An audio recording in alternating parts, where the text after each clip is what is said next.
Hello everyone, welcome to this section called as Across the Table.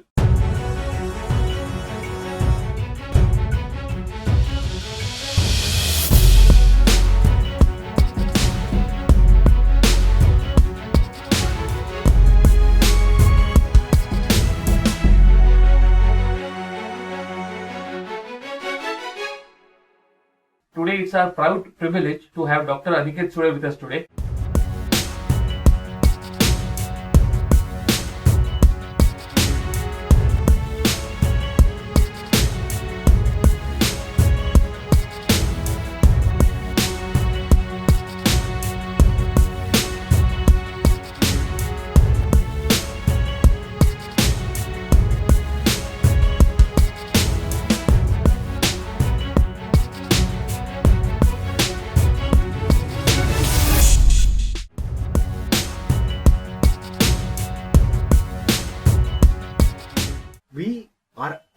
We should all support giving shelter to persecuted people.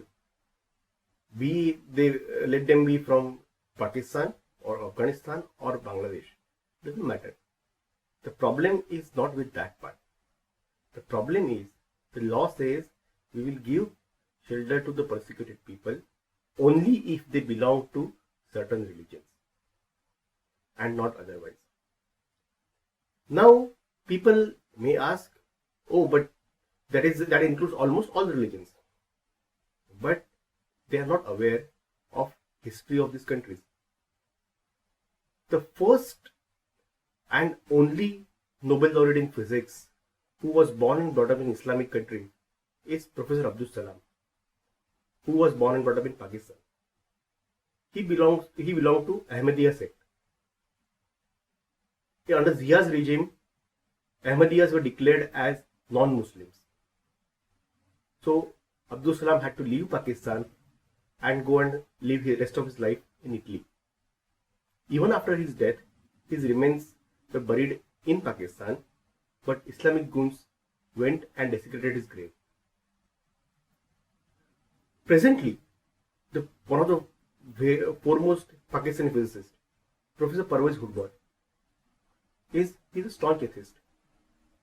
But if you look at their names, Abdul Salam, Parvez Hudwar, names are Islamic names.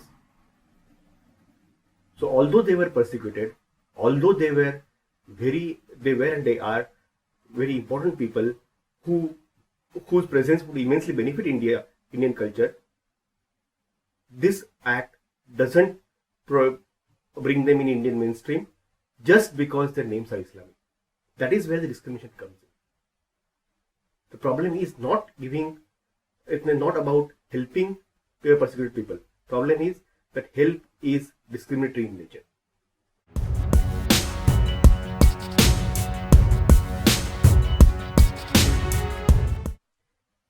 Indian Constitution has Article 14, which gives equality in front of law for every person. It doesn't say citizen, it says to every person. It guarantees that Indian law will not discriminate against any person based on his or her religion. So this amendment is unconstitutional. In Keshavananda Bharti case, Supreme Court of India ruled that any amendment which is against the basic structure of the Constitution, which is clearly defined in this judgment, that amendment cannot be held tenable, and Supreme Court is bound to reject such amendment. So this law is not just discriminatory, it is also unconstitutional.